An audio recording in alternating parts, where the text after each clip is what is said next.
Muito bem, muito boa noite, ouvintes, seguidores da Rádio Acústica e do portal Porto Alegre 24 Horas. Seguimos nossa sabatina com os candidatos ao governo do Rio Grande do Sul, professor. Principalmente aos que se manteram em pé, professor. Os que se manteram vivos. Porque muitos estiveram aqui e não se manteram, professor. Pois é, várias candidaturas se desfizeram ao longo do processo pré-eleitoral, né? Agora que a gente está na reta final, faltando 2 meses, aí temos já o cenário mais claro, né? De quais candidaturas de fato concorrerão ao pleito. Mas tinha umas que a gente estava vendo que estavam cambaleando, né, professor? Chegaram umas aqui meio que cambaleando já, né? Pois é. É. Bom, conheça um pouco mais do nosso sabatinado de hoje. Roberto Argenta é nascido no interior de Gramado, é filho de pequenos agricultores e trabalhou na roça ajudando sua família até os 11 anos de idade. Foi seminarista em Gravataí e formou-se em Ciências Contábeis na URGS. Na capital gaúcha, trabalhou em diversas empresas na área financeira e de auditoria contábil. Aos 46 anos, iniciou a Calçados Beira Rio, em um pequeno galpão de madeira na cidade de Igrejinha, nas margens do rio Paranhama, motivo que deu origem ao nome da empresa, que hoje gera 25 mil empregos no estado. Na política, o empresário foi vereador e prefeito de Igrejinha, deputado federal e presidente da Procergs, entre os anos de 1998 e 2003. Quem passa pelo raio-x de hoje é Roberto Argenta. Bom, muito boa noite. Boa noite. Candidato Roberto Argenta, como está as correrias? A gente fala de correria, eu chamo de correria. Olha, está muito bom, o ambiente está muito bom, existem apoios inesperados, assim, realmente a campanha está numa crescente muito importante e aumenta a minha convicção que eu serei o futuro governador. E aí o meu compromisso com o Rio Grande é forte, né? Assim como todas as minhas fábricas estão no Rio Grande do Sul, só no Rio Grande do Sul, onde nós geramos de forma direta e indireta mais de 25 mil empregos. E o meu compromisso com o Rio Grande é levar emprego para todos os cantos e recantos do Rio Grande. E para termos empregos melhor, a educação precisa melhorar sua qualidade, especialmente escolas técnicas em todo o estado do Rio Grande do Sul. Por quê? O jovem com 16, 17 anos já vai encaminhar sua profissão. E ele fazendo um curso técnico, ele vai ter um emprego qualificado para ter uma vida feliz e digna. Certo. Professor, pode começar nosso raio-x. Boa noite, candidato. Boa noite. Eu examinei com cuidado o seu plano de governo. A gente agora nessa fase das sabatinas, o que a gente quer é discutir um pouco mais as propostas, enfim. E vou começar dando destaque por aqueles pontos que mais chamaram a atenção do ponto de vista da singularidade, educação, saúde, segurança. A gente vai encontrar em todos os planos de governo. No segundo bloco a gente discute. Mas eu notei que no seu plano de governo há uma atenção especial para a metade sul. Sem dúvida. Queria lhe ouvir um pouco por que esse tema chamou a atenção. O senhor já tinha falado sobre isso há um tempo atrás, quando nós conversamos aqui, mas agora deu para entender um pouquinho melhor a proposta no plano de governo. O senhor pode falar um pouco sobre a questão do próprio Fundopem e como ele poderia beneficiar a região? Sem dúvida nenhuma. Mas a metade sul, até segundo o presidente da Cotrijal, Ney Mânica, é o Eldorado que o Brasil desconhece. Então, tem um potencial muito grande toda a metade sul. O que nós temos que incentivar em toda aquela região? Plantio de oliveiras, produção de vinhos, novas culturas como a cevada. Hoje o Brasil produz somente 25% da cevada que é consumida pela indústria da cerveja. E já se sabe que a Ambev, por exemplo, está estimulando os agricultores, está dando assistência técnica e sementes para que se plante mais cevadas também na metade sul. Mas, além de tudo isso, o que é importante termos lá? Indústrias e agroindústrias. Quanto mais indústrias nós tivermos, aquele pessoal de Bagé, de Itaqui, de Quaraí, enfim, eles vão ficar lá, não vão vir para a Grande Porto Alegre passar dificuldades. Aqui tem emprego, mas lá tem qualidade de vida muito melhor. Então, nós temos que levar emprego para toda aquela região, toda aquela metade sul do estado, que é uma riqueza extraordinária, e nós temos que incentivar, através de um Fundopem turbinado, sim, porque aí vai, com isso em andamento, no final vai aumentar a arrecadação, aumentando o emprego, melhora o comércio, melhora tudo, mas principalmente o emprego representa dignidade para as pessoas. O emprego representa uma perspectiva de vida que a família vai poder educar seus filhos, vai poder ter um plano de saúde, quem sabe, vai melhorar a qualidade de vida. E toda a metade sul tem potencialidades, é a gente despertar para isto, né? Para as potencialidades que a metade sul, e para isso nós vamos criar uma Secretaria Especial da metade sul. Porque essa Secretaria Especial vai focar a metade sul e, levar indústrias, agroindústrias, novas culturas para toda aquela região do estado do Rio Grande do Sul. Senhor, nesse momento, como que o senhor vê que o atual governo está criando a gestão na metade sul? Olha, ela não... Ou não tem gestão? Eu não vejo assim, uma gestão específica para a metade sul.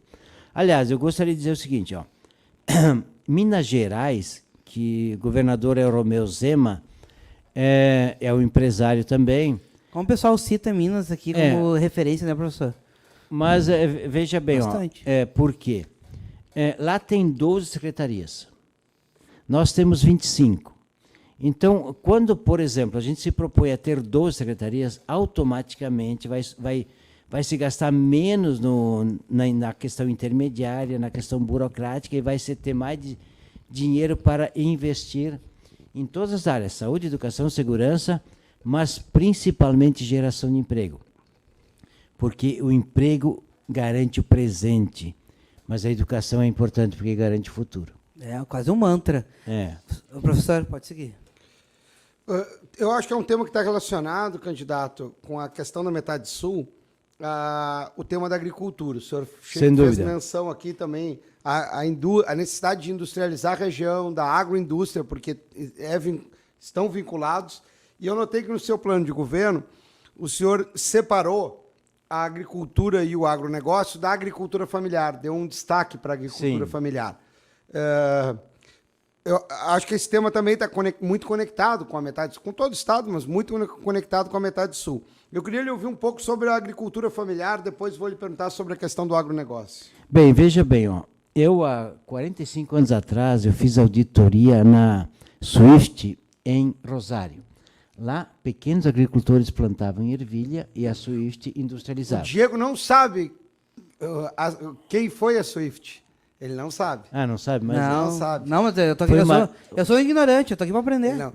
É que a Swift foi muito importante aqui no Rio Grande do Sul. O professor ensina. Foi muito importante no Rio Grande do Sul. Na minha cidade, Rio Grande, a Swift teve um papel importante com os enlatados, né? Na época que existia, Diego, carne enlatada. Hoje, acho que nem existe mais, não sei. Mas naquela época era muito comum. E, inclusive, a Swift ela tinha os seus trabalhadores lá no Porto de Rio Grande, tinha projetos habitacionais para os trabalhadores naquela época. Casas geminadas, eram as primeiras casas geminadas. Isso faz décadas. Mas a Swift foi muito importante. O senhor falava, então, da auditoria. Mas veja bem, falando porque vários pequenos agricultores lá, hoje não sei se planta algum pé de ervilha em Rosário, porém, naquela época, era pujante isso, porque havia uma indústria, uma agroindústria, que industrializava essa produção. Mas, assim, na metade sul é importante, em todas as regiões é importante. Nós temos mais de 100 municípios hoje que dependem do fumo. O fumo dá uma renda, ok, mas, por exemplo, podemos incentivar muito mais na pequena agricultura a questão do pêssego, a questão da bergamota, a questão das frutas como um todo. Outra coisa importante, nós ainda importamos de São Paulo flores, frutas, verduras. São Paulo e outros estados. Por que não se pode plantar aqui na Grande Porto Alegre, aqui em Guaíba, naquela região ali? É uma questão de prepararmos a Emater para dar um atendimento ao pequeno agricultor para que ele se torne rentável, extremamente rentável, e os filhos dos pequenos agricultores continuem com a propriedade. Quer dizer, é muito importante.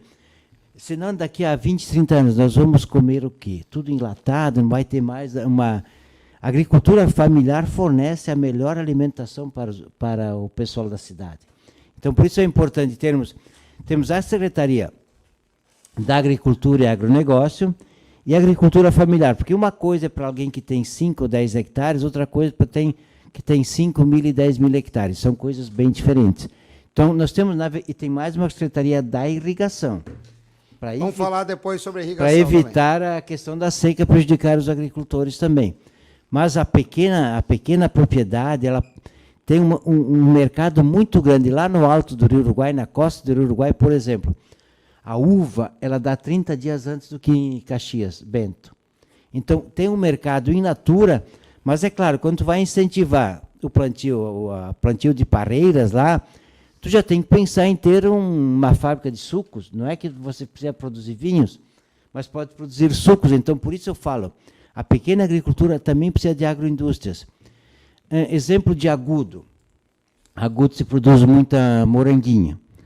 Mas ali a produção de moranguinha pode triplicar, porque é pequena propriedade, se vende muito in natura, na beira da estrada ali. Mas se tiver uma indústria, uma agroindústria que vai absorver o excedente da produção, eu tenho certeza que em 3 ou 4 anos triplica a produção ali. Candidato, sobre esse tema, muitas vezes ele é colocado como se a agricultura familiar e a agronegócio estivessem em polos opostos, estivessem em confronto. Olhando o seu plano de governo, nota-se uma preocupação tanto com a agricultura familiar, o senhor dá destaque, inclusive, aos dados estatísticos sobre o peso que tem a agricultura familiar. O Rio Grande do Sul é um dos estados do Brasil com maior relevância da agricultura familiar, cerca de quase 40%, inclusive, da produção agropecuária gaúcha é derivada da agricultura familiar. E o senhor tem atenção específica à metade sul. Porém, eu lhe pergunto, eu que sou da metade sul, sou de Rio Grande, né, eu noto que a gente ainda na metade sul temos um problema fundiário que nós não encontramos, digamos, na metade norte, que é o problema das grandes extensões, também derivado de um perfil de grandes propriedades. O senhor falava da agricultura familiar e das pequenas propriedades. Eu lembro que nessa região nordeste do estado, a gente tem pequenas propriedades e propriedades muito exitosas. E na metade sul nós temos, muitas vezes, grandes propriedades e questionáveis do ponto de vista até da produção, dos índices de produção. O senhor falava das famílias que vão crescendo e precisam explorar melhor. O senhor vai lembrar, como eu, que muitas famílias deixaram a região noroeste do estado e subiram Mato Grosso, Paraná, Goiás, Mato Grosso do Sul, Brasil afora, em função de não haver terra para os filhos, netos. É papel do Estado, embora seja competência da União, questão da reforma agrária ou de uma melhor regularização fundiária. Mas como o Estado pode colaborar nisso para que essa questão também se resolva? Porque parece, estou errado, ou as grandes propriedades, o agronegócio também estão associados muitas vezes a regiões do Estado que são regiões mais empobrecidas? Mas veja bem, na verdade nós precisamos das grandes propriedades, porque soja, arroz, trigo, principalmente, mas soja e arroz, precisa de grandes extensões para ser rentável e competitiva. E as pequenas propriedades, como é que você vai tornar uma pequena propriedade rentável? Se você tiver a produção de frango, tiver um frigorífico para frango, a produção de suínos da mesma forma, tu tem que ter uma questão integrada. Mas isso aí entra sim a qualidade da produção, entra sim o financiamento para mais indústrias e agroindústrias, também outras atividades que nós podemos fazer na pequena propriedade, a produção de chá. Todo o chá que o Brasil produz tem consumo no Brasil e tem consumo na China. Quer dizer, tudo que o Brasil produzir na questão de agronegócio tem mercado. Mas nós temos que pensar que aquelas pequenas famílias ou pequenas propriedades precisam ter renda para os filhos da continuidade. Então, na verdade, sempre precisa pensar como vai ser comercializado, porque in natura não se comercializa tudo. Tem que ter a agroindústria que vai transformar isso. É que nem se a gente pensar que Santo Antônio da Patrulha tem ali a rapadura da colônia, que é conhecida em todo o estado. E fazer rapadura não é uma coisa tão difícil assim. Mas, aquilo ali sustenta uma série de famílias e se tornou um negócio em todo o estado. Mas como tem produção de rapadura, aqueles doces que eles fazem ali muito bons, né? Pode ter em todo o Rio Grande do Sul. Quer dizer, mas assim, vários outros produtos se podem realmente... A questão do queijo, de cabrito, é um queijo especial. Então, para isso tem o Estado, o que ele pode ajudar?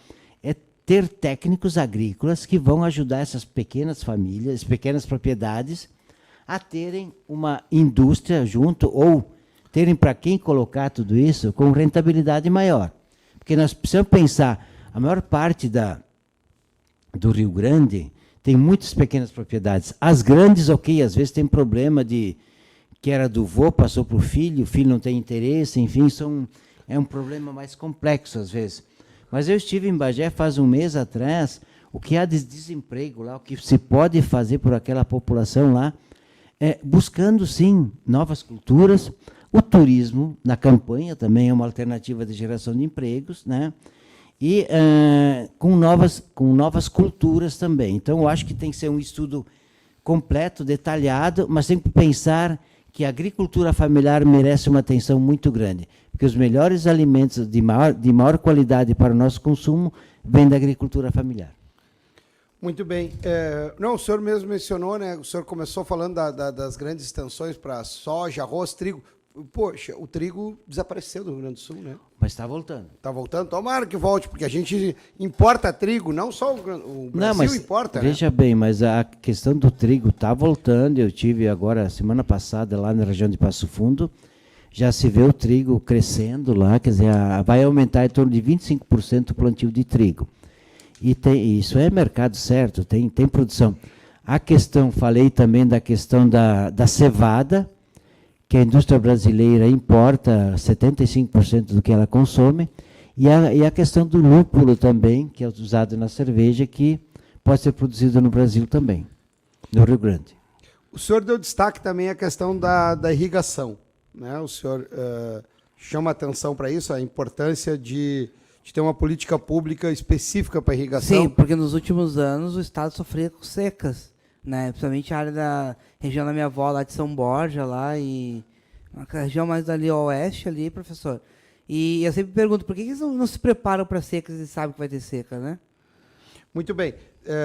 Esse tema é um tema importante, o tema da irrigação. O senhor faz algumas propostas, como a questão da abertura de açudes, fala dos poços artesianos, também fala de uma parceria com o governo federal para a questão das represas, das barragens, né, que também é importante. Ok, fica claro pela sua proposta, quando o senhor fala da agricultura familiar, fala da irrigação, fala do agronegócio, que o Estado tem que cumprir um papel aí. Não dá para deixar o agricultor, o pecuarista, o pequeno proprietário, sozinho definindo as regras do jogo do mercado. O Estado, ele tem possibilidades. Mas na verdade, a primeira coisa que o Estado tem que fazer é não atrapalhar.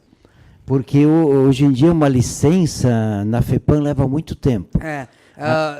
No último debate, eu não entendi o ex-governador falando que baixou de 260 para 160 dias, professor. Mas veja bem, Parece que é uma vitória isso. Já falaremos sobre isso, mas está com a palavra. Mas veja bem, temos que mudar a Constituição do Estado. Foi apresentado um projeto, tem assinatura do técnico responsável, do proprietário. Se em 30 dias não for aprovado, nós vamos aprovar por decurso de prazo, lei. Porque aí não vai trancar mais. Nós perdemos, 30 dias atrás, a Tramontina anunciou uma filial lá no Nordeste, em Pernambuco. Por quê? Nós temos que ir a fundo. Por que acontece isso? Porque outras indústrias vão para Santa Catarina e Paraná. Por quê? Uma das dificuldades maiores é a burocracia, né? O Estado precisa fazer seu papel, sim, mas tem que ter agilidade, porque agilidade significa emprego. E a fome não espera muito. Quer dizer, nós temos que... O emprego gera alimentação, gera comida, autoestima, enfim. Então, eu vejo assim, nós temos que ter agilidade no Estado. Por exemplo, abrir pequenos açudes. Não precisa de grandes licenças. Água é vida. Um açude de meio hectare, a prefeitura precisa liberar, enfim, tem alguns parâmetros nisso aí. Quer dizer, nós temos que ser ágeis nessa questão. Poços artesianos, água é vida. Né? Imagina, você tem uma casa bonita, tem um jardim bonito, e tu não tem água para molhar as flores. Não funciona. Então, água é vida, é beleza, é natureza. Então, nós temos que facilitar a questão da irrigação. E em algumas regiões, os municípios podem participar. Muitas vezes, os municípios têm máquinas que ficam algum tempo ociosas e podem estar abrindo açudes para os agricultores. Então, o Estado pode participar, o Banrisul pode ser um financiador de prazo para a irrigação. Opa, se o senhor for governador, então o Banrisul não será privatizado. E tem que ser eficiente. Capital é capital. Se é bem administrado, funciona. Se é mal administrado, não funciona nem na iniciativa privada. Então, quer dizer, em relação ao Banrisul, o que eu penso? Nós temos hoje Banrisul, Badesul e BRDE. Nós temos que dar uma função específica para o Banrisul. Ele tem que ser o fomentador de negócios, fomentador de empregos. Então, o Badesul pode ser incorporado pelo Banrisul. Né? Tem que mudar o estatuto do Banrisul? Se muda, não tem problema nenhum. Incorpora, agora, ele tem que ter taxas melhores que a do mercado. Ele tem que ter facilidades para... Mas quem define o presidente do Banrisul não é o governador? Então, a política do Banrisul não é a política do governador? Se o Banrisul não cumpre a sua função social, significa que o governo não quer que ele cumpra. Mas tem as regras do Banco Central, tá? Não é só o governo, tem o Banco Central nisso aí. Mas como fomentador de políticas públicas, políticas sociais, é uma decisão de governo. Sem dúvida. Então, o que nós temos que transformar, focar o Banrisul para geração de empregos, né? Eu passei mais de 400 municípios do estado nos últimos tempos. Eu vi o Badesul financiando Câmara de Vereadores de 3, 4 andares em cidades com 5, 6 mil habitantes, 5, 6 mil eleitores. Será que é essa a função do Badesul? Não. Financiar uma fábrica, o aumento da produção, quer dizer, para gerar emprego. O foco de um banco estatal, para ter finalidade, tem que fomentar a geração de empregos. Não se questiona a Caixa Federal, porque ela tem um foco, né? Ela tem um foco específico. Para mim, o Banrisul precisa ter um foco específico para incentivar o aumento da produção, quer seja agrícola ou industrial, e fomentar a geração de empregos. Mas para mim não ficou claro. Caso eleito, o senhor vai analisar uma privatização do Banrisul? Não. Não. O Badesul será incorporado pelo Banrisul, e o Banrisul precisa ser eficiente para a sociedade. Não pode, se a média dos bancos dá X de resultado e o juro médio é X, o Banrisul, no mínimo, tem que mostrar aos gaúchos que ele é melhor que os outros bancos. É eficiência administrativa. Isso sim, metas a ser cumpridas, eficiência administrativa, e mostrar por que é bom o Banrisul ser um banco público, porque se não tiver razões efetivas, aí não vale a pena, né? Mas é uma questão de gestão, de foco, né, que o governo deve dar a esse banco estatal. Certo. Agora ficou claro. Candidato, depois nós falaremos um pouco sobre a questão relacionada à gestão. Tem um ponto no seu plano de governo relacionado ao desperdício zero, Sim. onde tem uma série de questões interessantes para debate, que estão associadas muito à gestão, à forma de gerir. Mas eu queria, ainda para a gente fechar esse tema, eu queria lhe questionar, porque eu imagino que o senhor vai ser questionado bastante ao longo desses 2 meses sobre isso. Eu não encontrei no seu plano de governo um tópico específico falando sobre a questão ambiental. E agora, quando a gente estava falando sobre o agronegócio, o senhor mencionou a questão das licenças. O tema ambiental não é um tema importante? É muito importante, mas, por exemplo, vou dar o exemplo da minha empresa Calçados Beira Rio. Nós temos um reaproveitamento de 70%, 80% do lixo que é reciclado e reaproveitado para fazer sapato. O restante se utiliza para a produção de energia elétrica, inclusive um gás está sendo estudado com a Universidade de Caxias do Sul. Vendo outras empresas, tipo Randão, enfim, várias empresas que eu visitei, não vou citar todas aqui, todas as empresas estão preocupadas com a questão ambiental. E o Estado, eles têm tecnologias muito mais avançadas que a gente imagina, né? Junto com as empresas que têm alta tecnologia, junto com as faculdades, nós vamos avançar na questão ambiental. E está acontecendo. Na metade sul mesmo existe um plantio de oliveiras, que é uma recuperação ambiental também, né? Então, existem muitas alternativas na questão ambiental que pode ser utilizada para a geração de empregos também, né? Então, temos muito... diz que em Caçapava do Sul tem um local lá onde foi tirado o calcário, onde agora existe uma jazida de mármore. Diz que esse mármore é melhor que o mármore italiano. Então, temos muitas oportunidades respeitando o meio ambiente, sim, né? Porém, temos que gerar emprego. Quem faz o meio ambiente feliz é as pessoas empregadas. Se forem a Mato Leitão ou a Santa Clara do Sul, pequenas cidades onde tem pleno emprego, a cidade é um jardim. Quer dizer, o emprego, a autoestima das pessoas faz com que as pessoas cuidem melhor do seu jardim e da sua cidade. Falando sobre o desperdício zero, então, que é um ponto que merece destaque no seu plano de governo, né?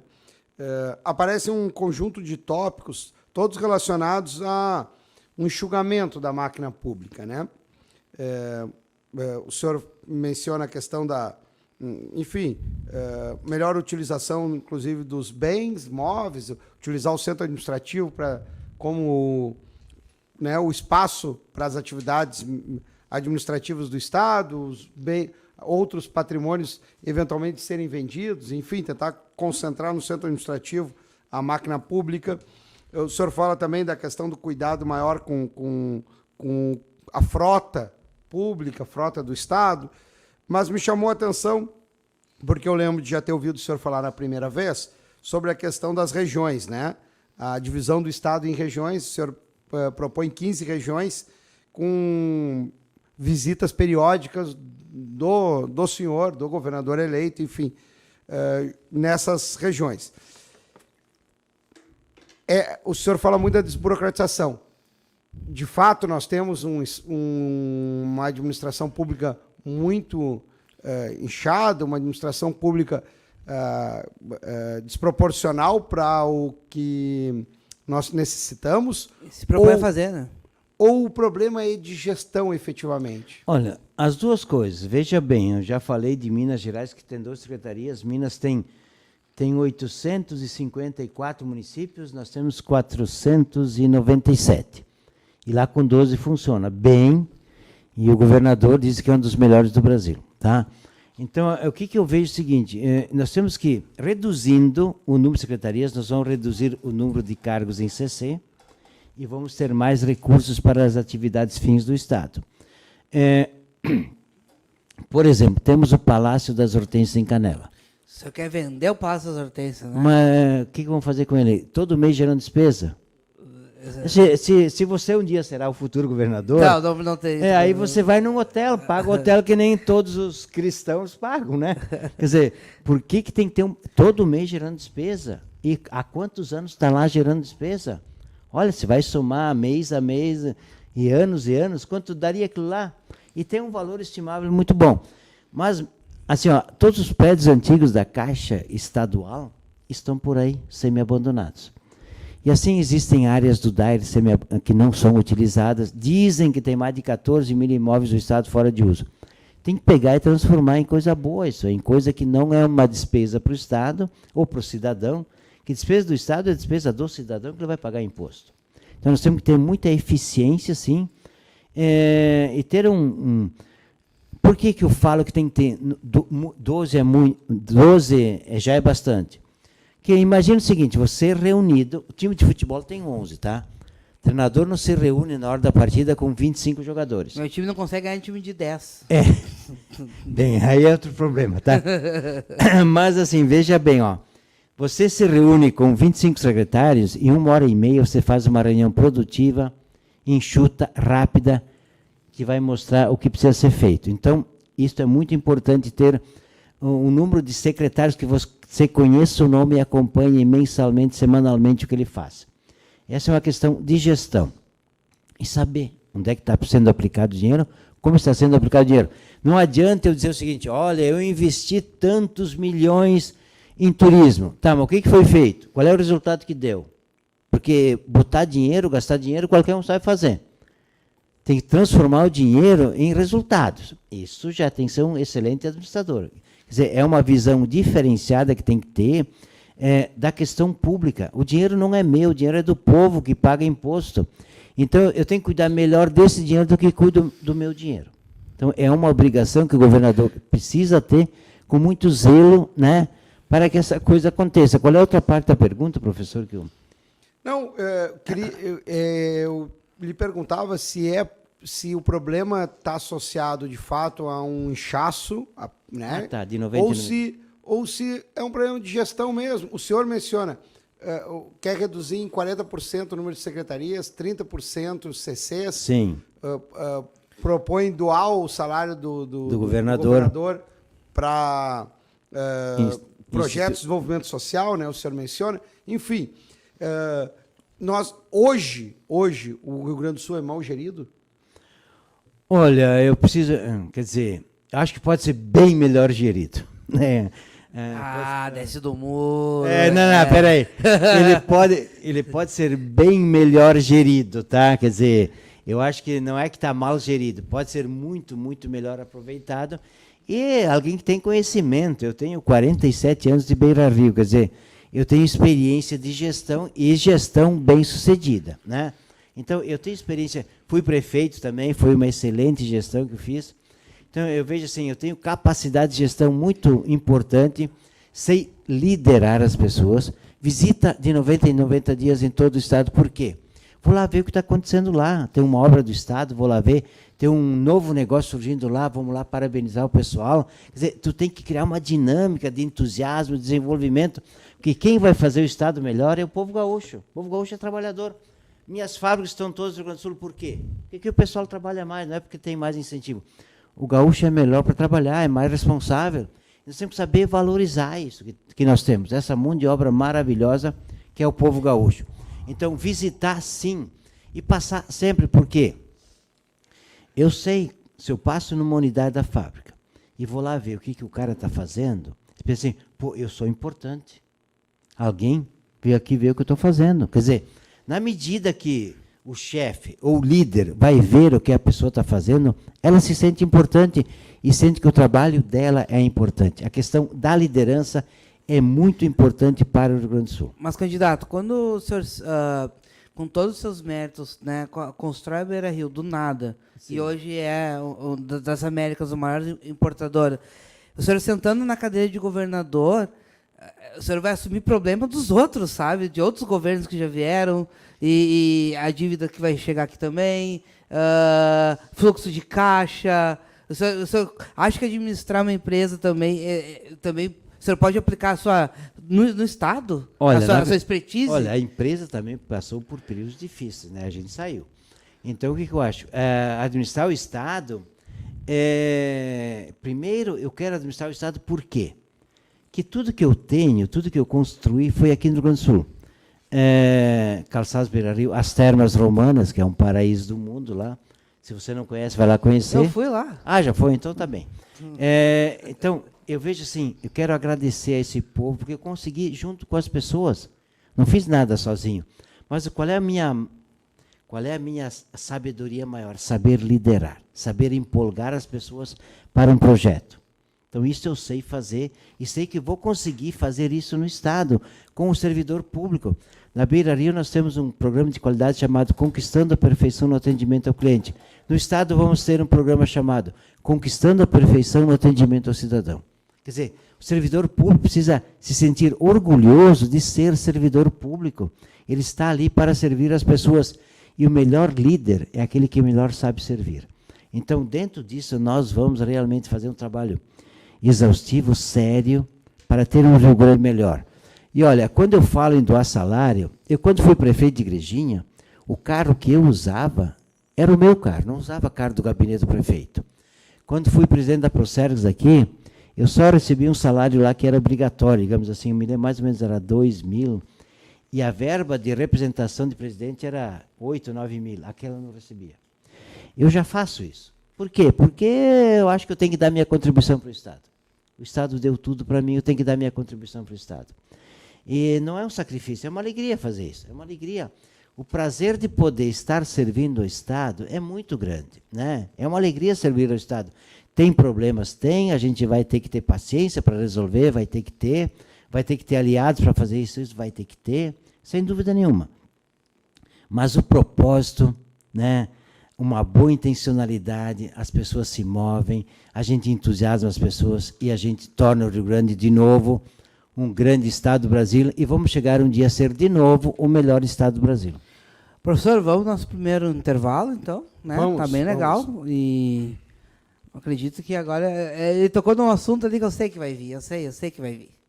Então, nós já voltamos. Iniciando a Rádio Acústica FM. Olá, muito bom dia!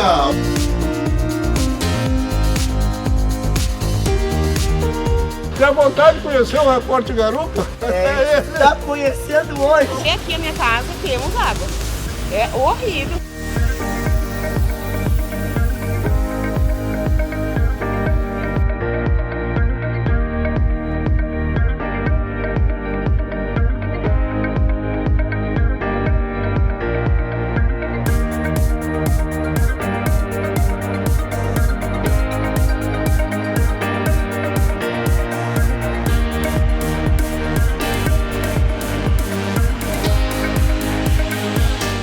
Vejo essa bola toda também.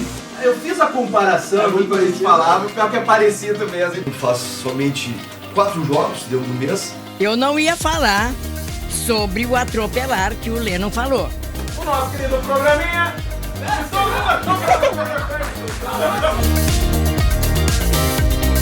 Abrindo aí a sequência de músicas. Pra você ligado aí na tarde do 97, uma ótima tarde pra você.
Estamos de volta com a nossa sabatina. O professor, eu prefiro falar sabatina do que pré-sabatina.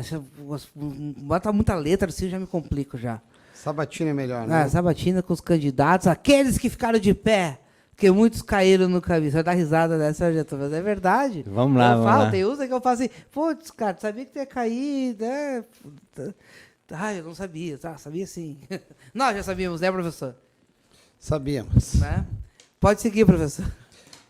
Candidato, vamos nesse segundo bloco vamos tratar dos temas mais clássicos, assim, Okay. né? Vamos começar pela saúde, que é o seu, digamos, é o seu primeiro ponto no plano de governo.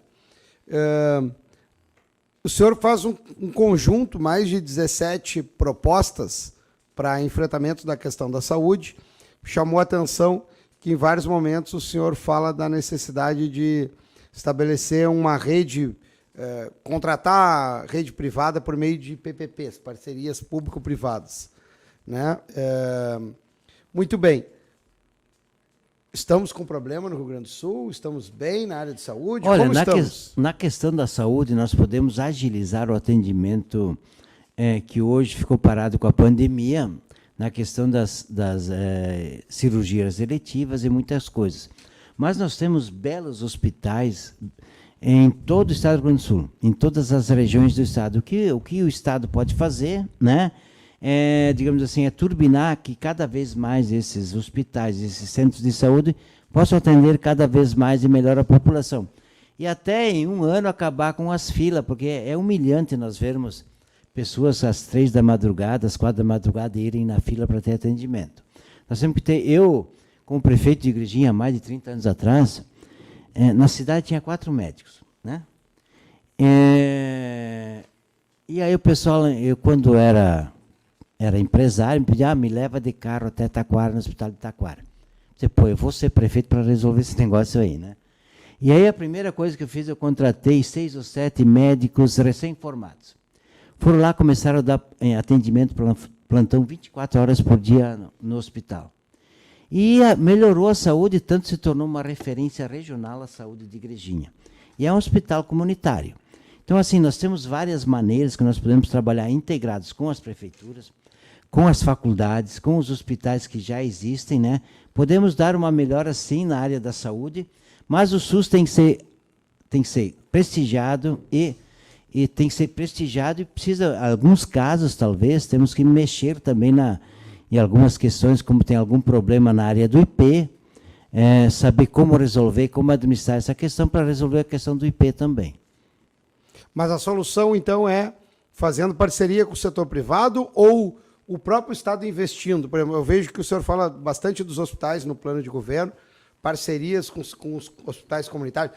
Eu, por exemplo, faço até um desafio assim para Diego. Eu acho que não existe nenhum hospital privado hoje no Rio Grande do Sul que seja exclusivamente com fins lucrativos. Eu tenho quase certeza que a rede hospitalar privada do Rio Grande do Sul está no SUS. Sim. Tá?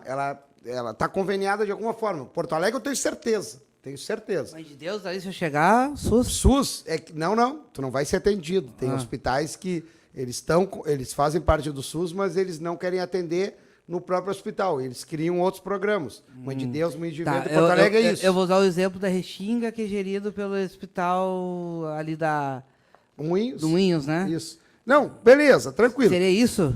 Isso. Ou seja, às vezes os hospitais optam por um caminho que o contrato de filantropia deles é diferente. Mas isso é com a União. Né? Com a União. E eu lhe questiono, o Estado não tem que cumprir um papel também dele incrementar a rede hospitalar?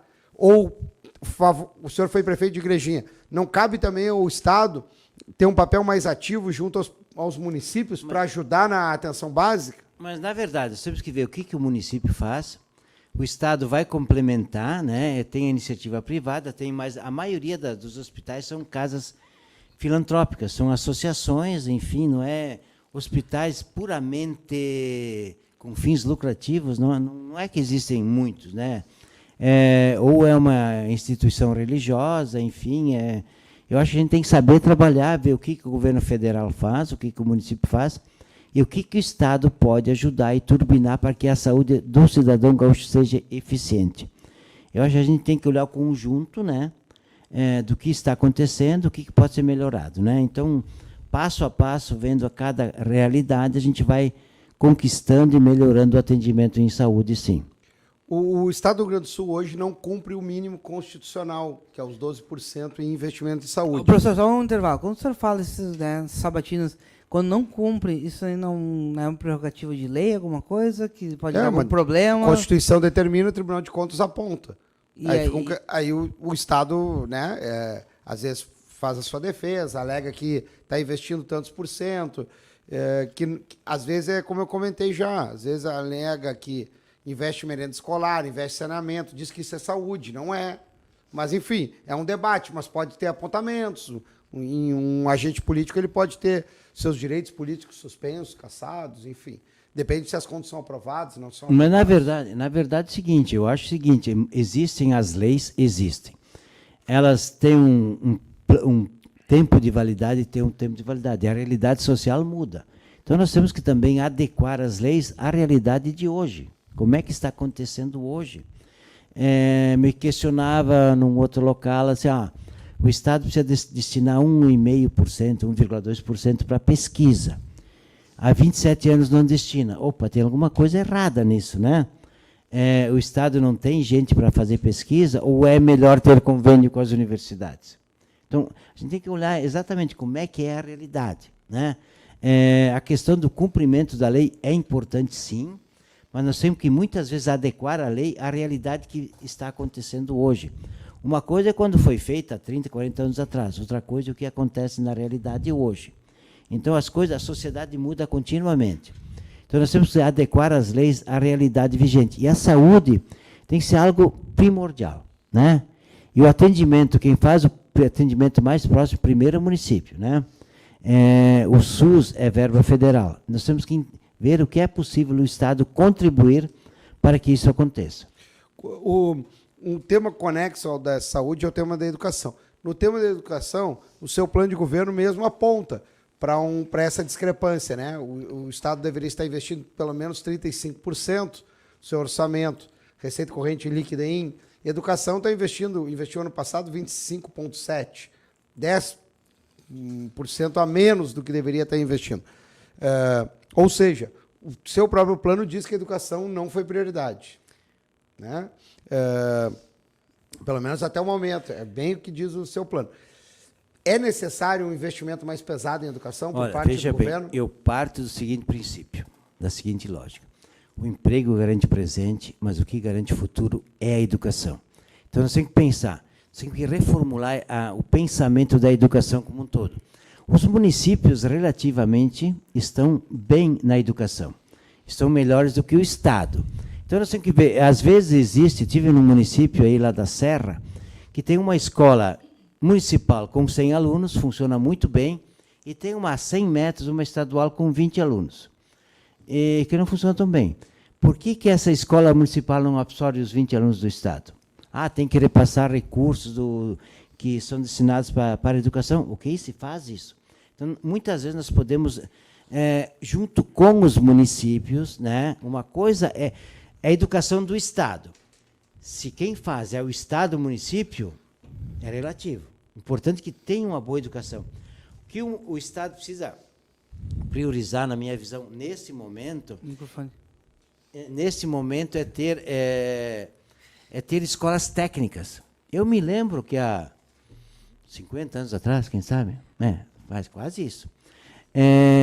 Colégio Parobé em Porto Alegre. Era uma referência, professor. Sim. Quem estudava no Parobé tinha emprego garantido, né? Então, hoje nós precisamos, mas além da informática, toda a questão técnica é muito importante para ter um emprego em boas indústrias, para ter um emprego. Hoje, o que mais se reclama é que falta qualificação técnica. Então, o Estado pode focar muito mais nessa questão. E outra coisa importante é o seguinte, nós temos que mostrar para a sociedade, para as crianças, para os adolescentes, que a educação é prioridade. Como fazer isso? Para mim, eu preciso de coisas práticas, preciso de coisas evidentes. Até 15 de fevereiro, nós temos que, no mínimo, cortar a grama do jardim dos colégios, trocar as lâmpadas queimadas, trocar os vidros quebrados. Como fazer isso? Até assumir o Estado, aquela burocracia. As empresas, ao CPM, as empresas, o comércio, as indústrias, as cooperativas, os bancos, vamos criar uma grande rede, um grande entusiasmo em relação à educação. Porque aí a criança que vai na escola, o adolescente que vai na escola, opa, está mudando alguma coisa. Não é mais só discurso. A gente está vendo que é, na prática, a prioridade para a educação. E temos que fazer isso, se nós quisermos um futuro melhor para o Rio Grande. O ensino integral, turno da manhã, turno da tarde, 2 turnos na escola, é uma política pública importante? Olha, é sem dúvida muito importante, mas temos que talvez começar a fazer isso gradativamente, né? Gradativamente, de acordo com as possibilidades que o Rio Grande tem. Eu acho que é um sonho isso. Na medida que a gente vai conseguir fazer isso, é muito bom. Eu estive em escolas de confissões religiosas, lá na metade norte no estado, onde tem as aulas normais e à tarde tem as aulas técnicas, que é praticamente um ensino integral. E à medida que a gente pode ir fazendo junto com a iniciativa privada, fazendo com que o aluno fique o dia inteiro na escola, é ótimo. Mas hoje, o que nos falta hoje é ensino técnico. Veja bem, a grande maioria das faculdades que eu visitei, elas têm, aqui nós temos vagas para 8.000 alunos, temos 5.000. Se o Estado quiser, nós podemos ceder para o Estado. Então, recursos materiais tem professores, tem tudo. O que falta é fazer convênios, ter a humildade de reconhecer. O Estado não cumpre o seu papel, vamos trabalhar com a iniciativa privada, que está cumprindo melhor do que o Estado. Certo. Quando a gente fala, professor, a minha dúvida é a mesma de sempre. O que o senhor acha da remuneração atual dos professores, né? E que o governo atual alega que está pagando o piso, e quais os seus projetos para os professores? Olha, na verdade, eu acho que nós temos que fazer os municípios, das informações que eu tenho, pagam melhor do que os municípios pagam melhor do que o Estado. Então nós temos que dar uma olhada muito aprofundada nessa questão da remuneração dos professores, né? Fazer alguns cursos de atualização, aprimoramento dos professores dentro da realidade do ensino atual, né? Nós temos que ter uma escola moderna, prática, que dê uma educação que faça com que o aluno, saindo da escola, se sinta com condições de assumir um emprego, enfim, de fazer um vestibular e ir para a faculdade. Mas é importante que a gente analise isso com muita profundidade, sem paixões, sem brigas, sem nada. Tecnicamente, o que é melhor para o estudante gaúcho, para a sociedade gaúcha. Sim, mas assim, ó, a gente está falando de estrutura, né? Arrumar colégio, montar colégio, mas na outra ponta são pessoas, são professores. Sem dúvida. O que acontece? Há 5, 6 anos atrás, estavam parcelados os salários dos professores, e o professor já não ganhava bem. Então, ele se endividava, tinha endividado, e aconteceu até de professor não ter como, né, comer, né, professor? Aconteceu. E o atual governo botou a folha em dia e tal, mas ainda existe dívidas que o professor adquiriu naquela época. E hoje os professores, do meu ponto de vista, eles ainda seguem mal remunerados, né? Mas aí é uma questão, como eles têm que fazer um estudo, uma verificação, né? Para verificar, é difícil dizer assim, olha, nós vamos fazer isso, fazer aquilo, tem que ter orçamento. Dizem que vai haver uma queda de arrecadação de 4, 5 bilhões em função da redução do imposto sobre a gasolina e o diesel, que é bom para a população, né? Então, nós vamos ter que ver as condições, porque ficar falando que vai fazer isso, vai fazer aquilo, e eu não tiver o dinheiro, aí não dá. Eu tenho que ter recursos para fazer. Por isso eu falo que a recuperação das escolas vai ser feita em conjunto com os CPMs, com as empresas, com o comércio, indústria, cooperativas e bancos. Eu tenho certeza que a gente vai fazer com eles, porque ali nós vamos conseguir, com os recursos da iniciativa privada, colocar em dia esse negócio de colocar as estruturas físicas em melhores condições. A questão da remuneração é uma questão a ser analisada com muita cautela, com muito cuidado, mas com muita atenção. Por quê? Quem forma nossos filhos e nossos netos são os professores. Ajudam a formar muito. Muito bem. Vamos falar um pouco sobre a questão da segurança, candidato. O título dessa temática no seu plano de governo me chama muita atenção, porque o plano apresenta o tema da segurança, pacificação social e justiça.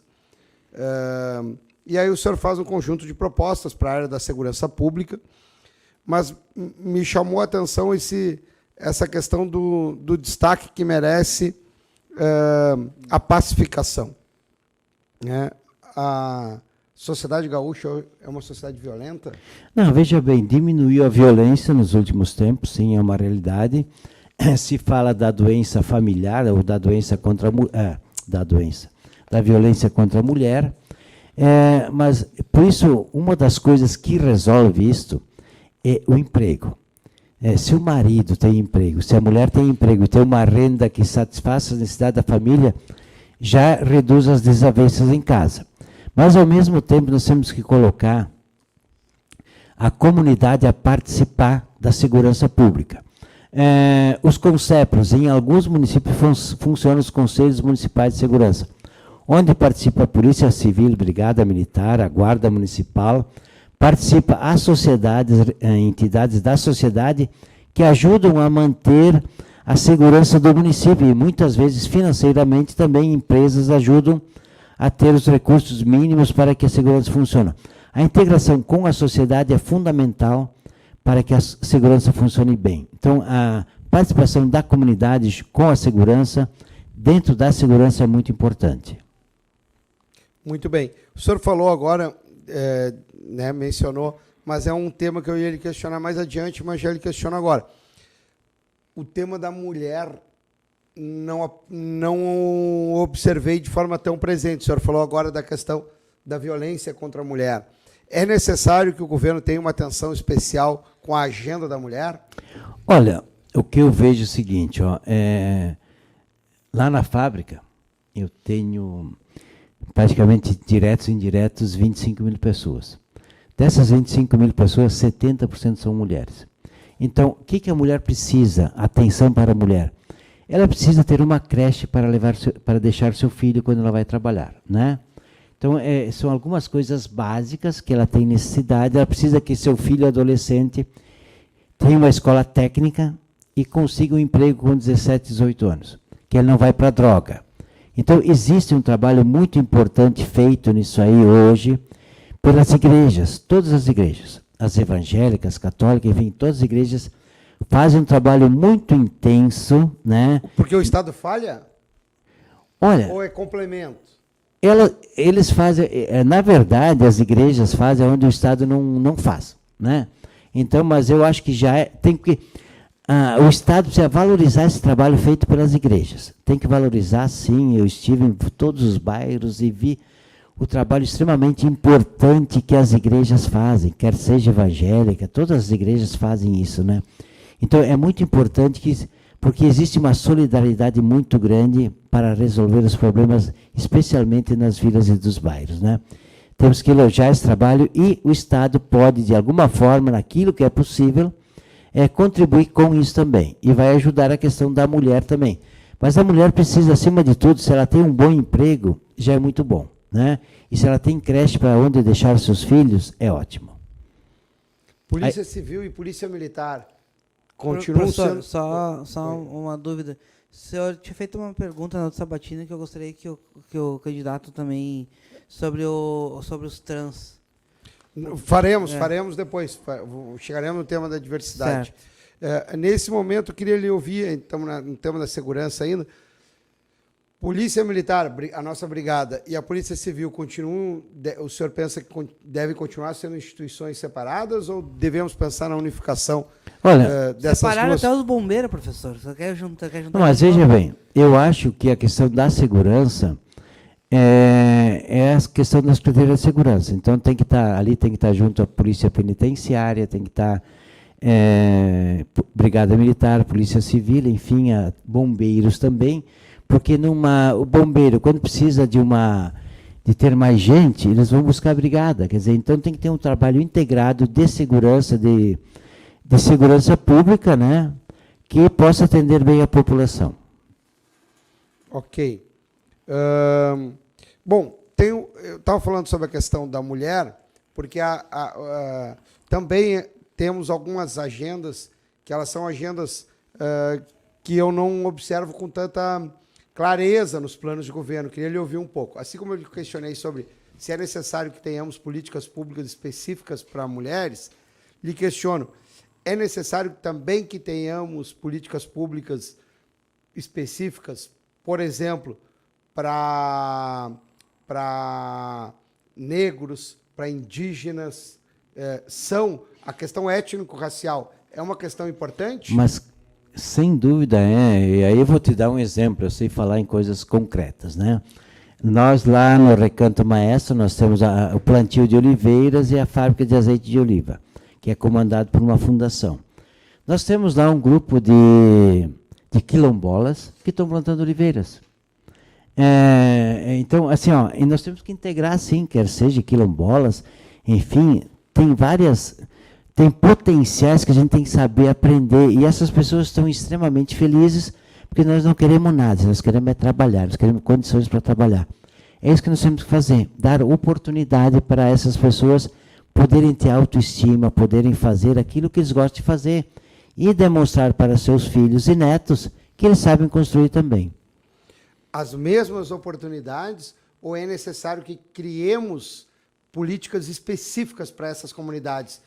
Né, se elas são consideradas vulneráveis, se elas estão numa situação de desigualdade. É importante um olhar particular para essas comunidades, para os indígenas, para a comunidade negra nesse estado? Olha, eu tenho até assistido um programa que eu vi de televisão, que há uma procura cada vez maior para pessoas negras na busca de empregos, pardos, enfim, indígenas, aonde tem também, não é um problema isso, né? Quer dizer, eu acho que são cidadãos gaúchos que devem ter a mesma atenção. Eu não diria que tem que ter uma coisa especial, coitadinhos, assim, não.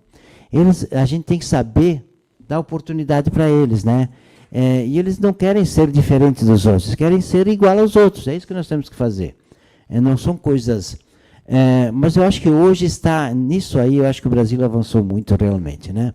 O Brasil avançou muito, está melhor do que em vários países do mundo desenvolvidos nessa questão de aproveitar toda a nossa mão de obra, não ter discrição racial nenhuma. Perfeito. É que essa questão da desigualdade é isso. Às vezes, para que a gente atinja a igualdade, precisamos de medidas desiguais para o processo, considerando exatamente essas questões que assolam determinadas parcelas, fragmentos da cidadania. A mesma coisa com a questão da diversidade sexual. Esse é um tema bastante polêmico, é um tema que às vezes eu noto que ele não está muito presente no debate, os próprios planos de governo, às vezes, não tratam diretamente dessa questão. É necessário que tenhamos políticas públicas também para terminar com a discriminação por opção sexual, pela questão da sexualidade, enfim, deve-se ter uma atenção especial hoje, ainda em 2022, ou já superamos essa fase? Olha, eu acho, mais discriminação? Eu vejo o seguinte, todo respeito é uma opção de cada um, né? Simplesmente o respeito, e essas pessoas muitas vezes são inteligentes, trabalham muito bem, são criativas, enfim, são cidadãos que estão sendo integrados à sociedade. Eu acho que está acontecendo. Na questão racial também está acontecendo. Claro que temos que ter uma atenção especial. Se houver distorções, o Estado precisa intervir, sim.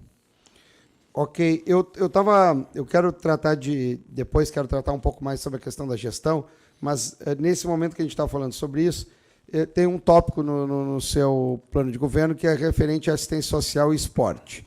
E ali o senhor faz um conjunto de propostas,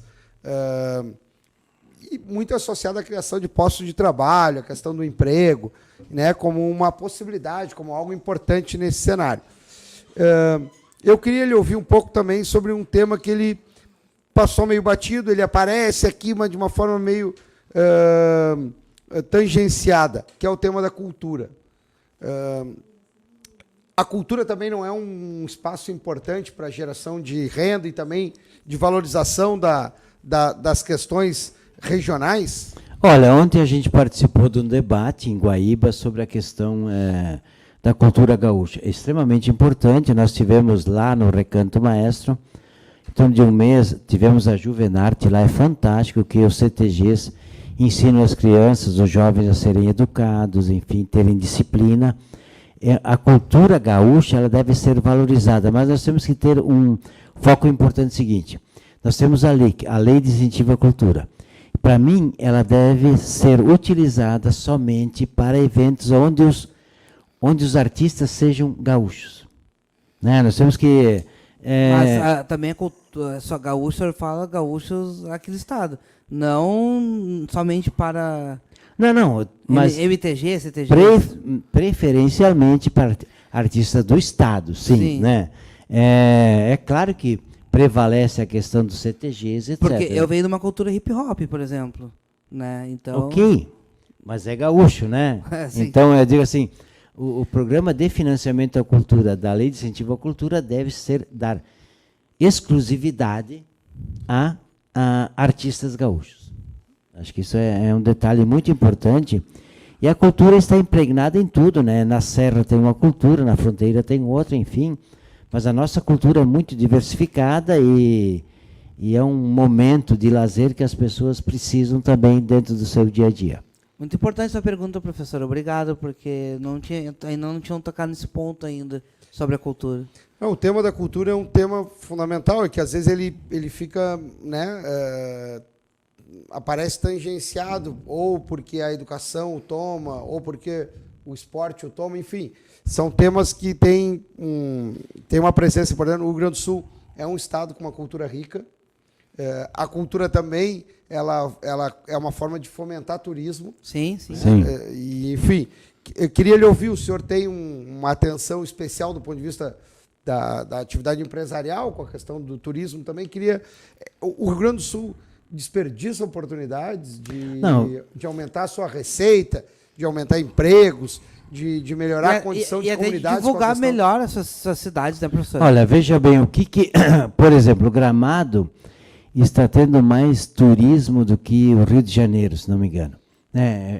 Enfim, Gramado, Canela, aquela região lá. Existe a região ali do vinho, da uva, de Bento, Caxias, enfim, também está com atrativos bons lá. Agora temos o Recanto Maestro, as Terras Romanas, que é o novo polo turístico. O turismo vem se desenvolvendo, sim. O que o Estado precisa é cuidar das estradas, da infraestrutura. Se nós tivéssemos um voo direto de São Paulo a Gramado, Canela, melhoraria bastante. Ou tivesse de São Paulo, que vai ter, eu acho, a Santa Maria, ajudaria bastante. Ou São Paulo a Bento Gonçalves, também vai ajudar. O Rio Grande do Sul perdeu espaço no cenário federal, no cenário nacional? Perdeu. Perdeu, sim. Perdeu o protagonismo.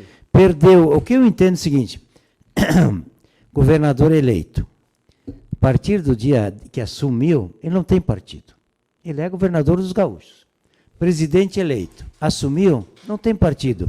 Eu não vou discutir política com o presidente da República, eu vou discutir ações práticas.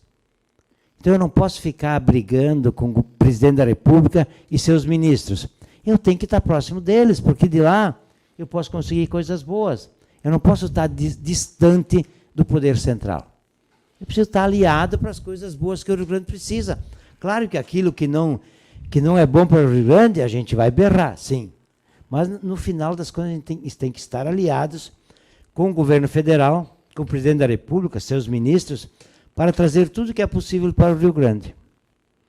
Muito bem. Eu quero discutir... Professor, vamos para um intervalo? Vamos. E já voltamos para o último bloco, é isso, Rafa? É isso. A Rafa briga comigo, professor. Então, já voltamos.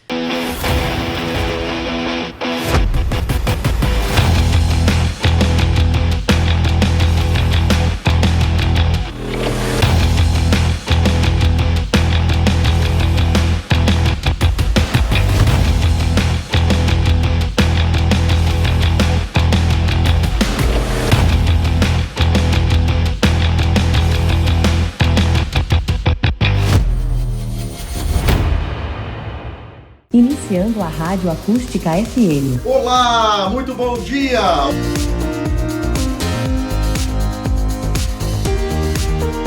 Tem vontade de conhecer o Repórter Garupa? Está conhecendo hoje. E aqui na minha casa temos água. É horrível.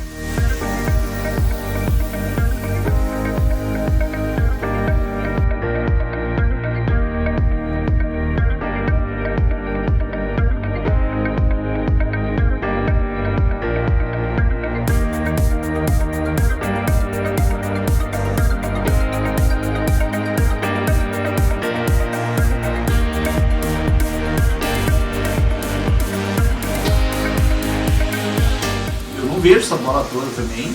Eu fiz a comparação muito quando a gente falava, pior que é parecido mesmo. Eu faço somente 4 jogos dentro do mês. Eu não ia falar sobre o atropelar que o Lennon falou. O nosso querido programinha.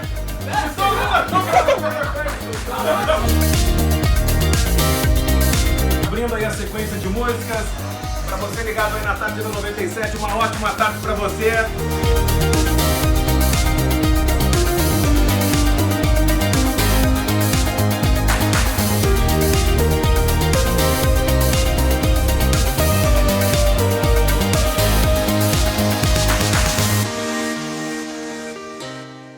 Então, voltando para o nosso último bloco, professor. Tá bem interessante a conversa, professor. Dando continuidade, eu quero tratar da questão agora da infraestrutura, que é um tema fundamental. Quero tratar da questão da gestão também. Mas, no final do bloco passado, a gente discutia exatamente essa perda de protagonismo do Rio Grande do Sul no cenário nacional. E E, claro, quando temos eleição, temos que entrar no tema da política, quando temos eleição para governo do Estado, temos eleição casada com a presidência da República.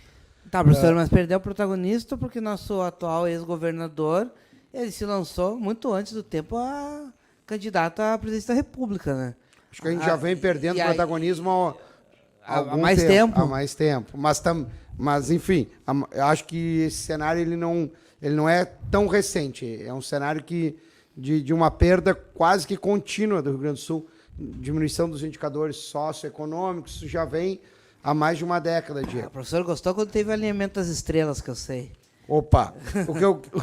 O que eu queria era lhe ouvir um pouco sobre o cenário da campanha presidencial, o seu palanque. Olha, na verdade, o meu partido, Partido Social Cristão, é aliado com o Bolsonaro. E eu tenho convicção que o Bolsonaro vence a eleição, assim como eu tenho convicção que eu vencerei as eleições. Olha aí. Por quê? Porque eu acho que até o dia 20, 25 de setembro, as pedras se movem muito, né? Dificilmente quem foi lançado candidato a governador aqui no estado foi o vencedor, que estava na frente das pesquisas, né? Então, isso se move muito. E nunca reelegemos um governador. Também tem isso, né? Mas, então, eu acho o seguinte, eu acho que a minha posição é essa, né? Tenho convicção que eu serei o futuro governador, mas não importa. No momento que eu sou o governador, eu não tenho mais partido. Meu partido é o Rio Grande. E o presidente da República, quando for eleito presidente, o partido dele é o Brasil. E o Rio Grande faz parte do Brasil. Então, nós vamos lá buscar o que o Rio Grande merece e precisa. De uma forma inteligente, né? Diplomática, sim, mas posicionando o Estado como um Estado importante do Brasil. Sobre o tema da infraestrutura, o seu plano menciona, tem bastante ênfase com a questão do transporte e com a questão também da energia. Também a questão habitacional. Vamos começar pelo último, pela questão habitacional. O senhor começa fazendo um diagnóstico de um déficit de mais de 250 mil residências. O que a gente pode fazer para colaborar, diminuir o déficit habitacional no Rio Grande do Sul? Olha, na verdade, nós temos que continuar trabalhando, digamos assim, na construção de habitações populares. O que pode ser feito? O município pode entrar com áreas, né, ajudando a ter áreas para a construção, e aí a construção ser financiada via Caixa Federal para essa população de baixa renda. Que na medida que você vai construindo casas, automaticamente diminui as outras necessidades sociais. Então, é muito importante essa questão de continuar turbinando a questão da habitação, porque ela gera muito emprego. E ela gerando emprego já reduz bastante o desemprego no Rio Grande do Sul. Então, é muito importante continuar com a habitação. O senhor fala também do programa, da criação de um programa Energia Gaúcha. O que é isso? Olha, na verdade, nós temos muitos potenciais da energia eólica, né? Temos que estudar melhor a questão do carvão, o aproveitamento do carvão, o quanto se pode ser utilizado com novas tecnologias também. Mas também existe também a questão do álcool anidro, que pode ser produzido no Rio Grande do Sul. Então, o óleo combustível, enfim, nós temos várias opções de melhorar a nossa energia aqui no Rio Grande do Sul. E a questão da energia eólica também, nosso litoral é grande e pode ser melhor aproveitado também, sim. Na questão do transporte, enfim, o senhor menciona a necessidade de um programa de incentivo ao acesso asfáltico. E também, em dado momento, o senhor fala da retomada. Se há uma retomada, significa que nós paramos com relação à gestão ou com relação a obras estruturantes, obras eixo. O Rio Grande do Sul sempre foi famoso por ser precursor nisso. Porto Alegre, uma cidade com obras relevantes, com obras com um traçado viário, inclusive revolucionário no início do século XX. Paramos no tempo? Olha, na verdade, o que nós podemos buscar aproveitar a questão das ferrovias, né? Nós temos traçados de ferrovias, onde existem os túneis, onde existe o traçado daquela ferrovia, e hoje tem uma técnica moderna de se constrói trilhos, novas ferrovias com mais rapidez. Então nós temos que retomar, porque a nossa, se você vai ver, especialmente aqui na metade sul, nós temos muito transporte de eucalipto. E é pesado, estraga muito o asfalto. E além da navegação, temos que saber aproveitar. Por exemplo, se você leva adubo... É possível mexer nessa malha rodoviária para que a ferroviária e a hidroviária sejam mais importantes, tenham um papel mais importante? Veja bem, a questão do adubo, que é descarregado em Rio Grande e é levado para o Maranhão. É levado por navios, não é mais por caminhões. Mas tinha leis que impediam isso, agora foi liberado. Então, isso reduz em quase 70% o custo do frete quando pelo mar, né? Então, isso está sendo melhor aproveitado agora. E vamos ver todas as possibilidades que tem, tanto utilizar melhor a Lagoa dos Patos, a Lagoa Mirim, né? Também como reaproveitar algumas traçados das ferrovias, que nós tínhamos muitos traçados de ferrovias antigamente. E hoje temos poucas funcionando no Rio Grande do Sul. E vamos ver o que é possível fazer e nos integrarmos ao sistema ferroviário nacional para diminuir o transporte de cargas por caminhões. Não é que vai diminuir, porque a produção vai aumentar, mas começar a ter uma parte do transporte também por ferrovias e por hidrovias. Diego, no plano de governo do candidato, aparece a necessidade de rever e fiscalizar os contratos de concessão das rodovias pedagiadas. Temos problemas aí? Não é que tem problema. Eu acho que é o seguinte, quem assumiu aquele pedágio, ele assumiu compromissos de duplicar a estrada, de um atendimento rápido para o cidadão, e cabe ao Estado o quê? Fazer com que isso se cumpra. E hoje, qual é a sua avaliação? Esse modelo é uma... Porque o Estado do Rio Grande do Sul também tem a EGR, a Empresa Gaúcha de Rodovias. Okay. Vamos falar da EGR. Né? É importante manter a EGR? Não. Não? Não. Quer extinguir a EGR? Veja bem, nós temos o DAER e a EGR. Duas coisas para a mesma coisa. Então, e a EGR paga PIS com fins, ISSQN, Imposto na Fonte e tudo mais. O DAER é um departamento do Estado, não paga. Então, a EGR não tem finalidade, ela precisa ser extinta. Aí tu já vai poupar na diretoria da EGR, no Conselho Fiscal, do Conselho Administrativo. E aí tu já vai começando a cortar custo e vai sobrar mais dinheiro para aquilo que o Estado precisa. Então, é racionalidade administrativa também nesse aspecto. No tocante à questão da gestão, a gente já tocou em alguns pontos, mas queria lhe ouvir um pouco sobre a proposta da redução da carga tributária. Quando o senhor propõe a redução da carga tributária, faz referência a essa redução no sentido de resgatar a competitividade do Estado. O que significa isso? Olha, na verdade, tem algumas empresas, não vou citar as empresas, mas tem empresas que se instalou em Santa Catarina, num setor de altíssima tecnologia. Por que ele foi para lá? Porque teve licença rápida lá e teve uma redução do imposto.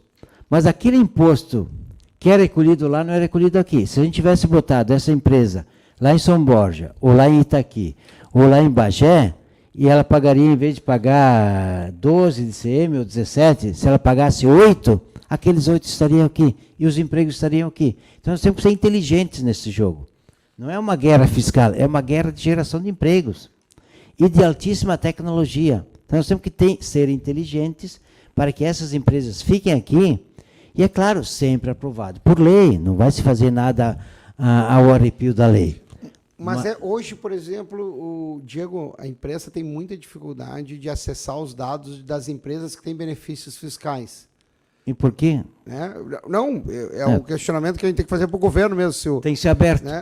Tem que ser aberto. Nós Professor, tem prefeituras aqui que não está atualizado o portal de transparência, tá? Nós temos que saber quem está recebendo, quanto está recebendo. É um dado importante. Mas nisso é muito importante a participação da imprensa, porque a imprensa fiscaliza, né? Então é muito importante que a imprensa ativa e alerte para o governante, olha, isso aqui não está acontecendo.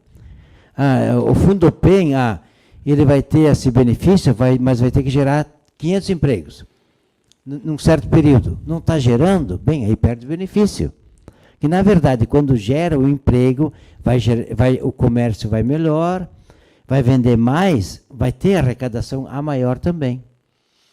Do ponto de vista da gestão, o senhor também propõe que uma redução em 30% nos cargos em comissão, Sim. e o senhor defende a tese de que se pode aproveitar melhor o servidor público, né? Sem nesses dúvida. casos, como chefia, enfim.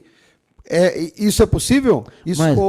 Ou isso vai de encontro às necessidades de um governo quando assume nas alianças partidárias, enfim? Não, assim,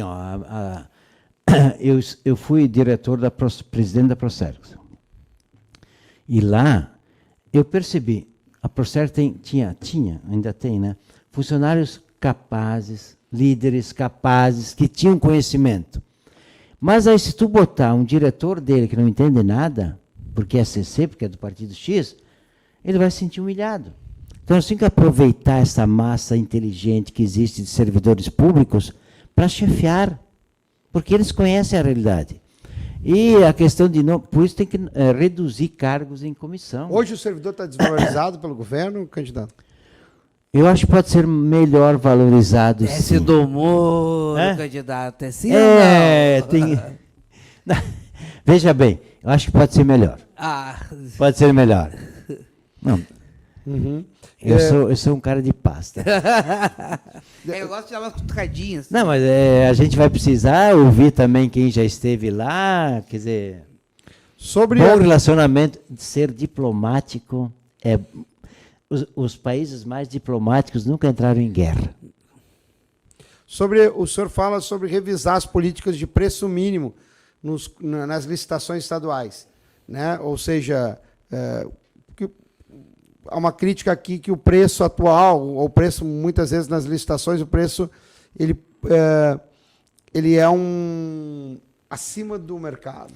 Olha, veja bem, eu acho que aí, se o Estado paga bem as contas, né? Um bom pagador? Se é um bom pagador. Ele tem que dar prioridade para fornecedores gaúchos, né? Em todos os fornecedores gaúchos, claro que tem que ter um preço compatível, né? Mas tem que dar prioridade a fornecedores gaúchos para ativar a nossa economia aqui dentro, né? Então, é claro, tem que ter preços competitivos, etc., né?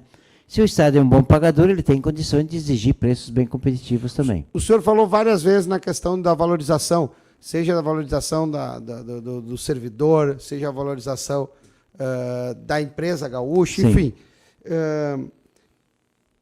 Poxa, hoje nós temos parece uma busca incessante por gestores de outros estados, trazendo para cá, para o Rio Grande do Sul, o governo estadual, e, de novo, insisto, não é uma questão de xenofobia, uma questão mas não temos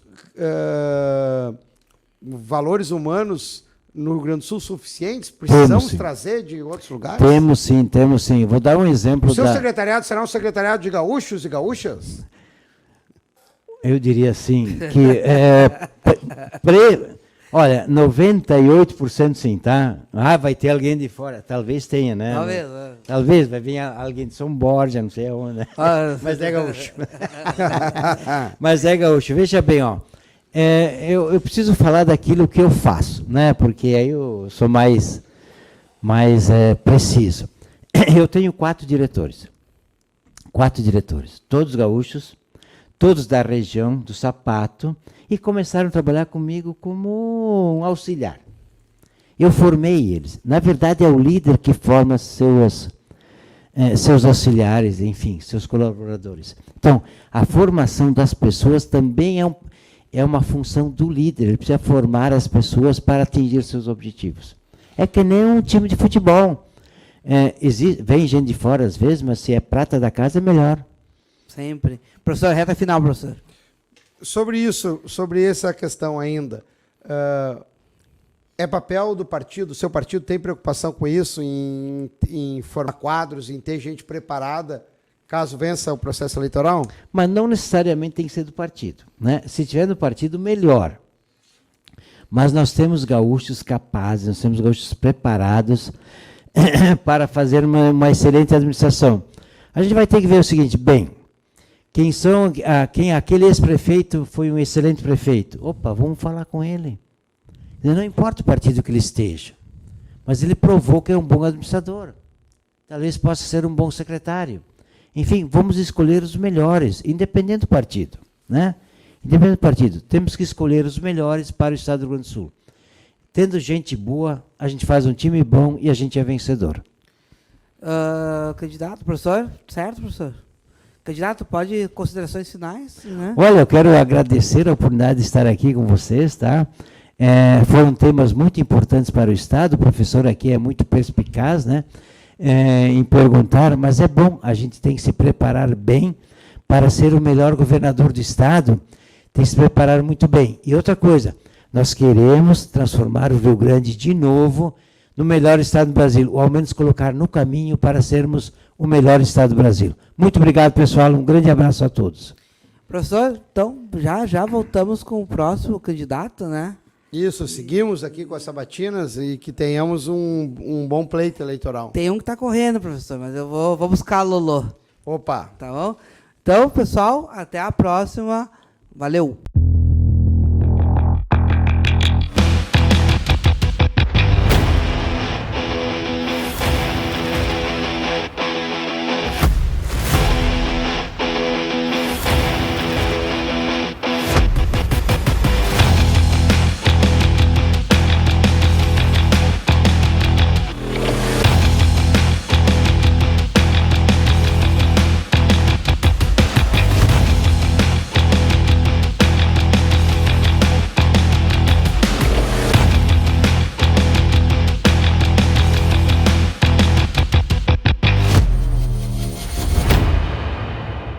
Iniciando a Rádio Acústica FM. Olá, muito bom dia!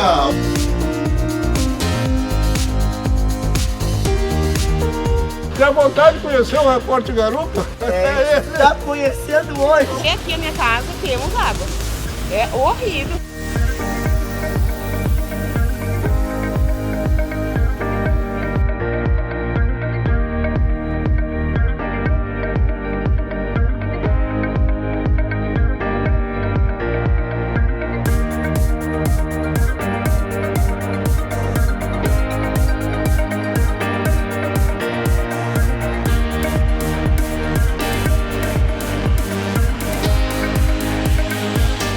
Vejo essa bola toda também. Eu fiz a comparação aqui quando a gente falava, pior que é parecido mesmo. Eu faço somente 4 jogos dentro do mês. Eu não ia falar sobre o atropelar que o Lennon falou. O nosso querido programinha.